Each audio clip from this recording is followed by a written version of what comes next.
Felicidades, si llegaste hasta aquí ya sabes qué es programar, qué es Python, lo instalaste, escribiste tus primeras líneas de código y aprendiste a usar print y los comentarios. En este vídeo vamos a repasar todo brevemente y te voy a proponer un mini reto para cerrar este módulo. Vamos a crear un nuevo programa que le vamos a llamar miniproyecto.py y en este quiero que escribas un programa que muestre la siguiente información.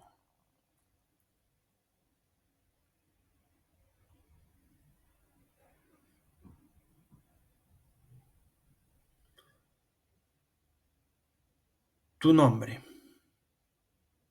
tu edad, tu comida favorita, una frase motivadora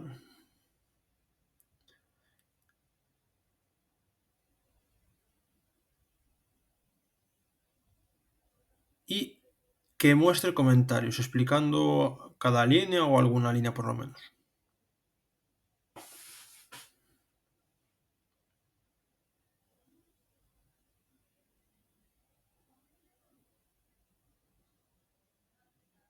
Os muestro cómo quedaría.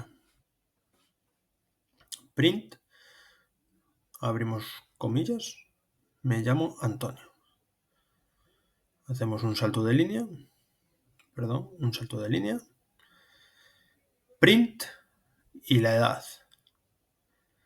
Tengo 35 años. Otro print, mi comida favorita es la pizza.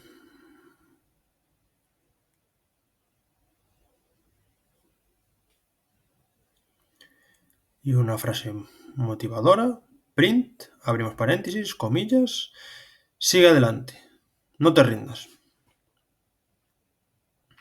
Vale, y vamos a poner, aquí vemos que nos da un error si quitamos las comillas, ponemos las comillas y ya vemos que está perfecto. Ponemos una almohadilla y comentamos esta línea.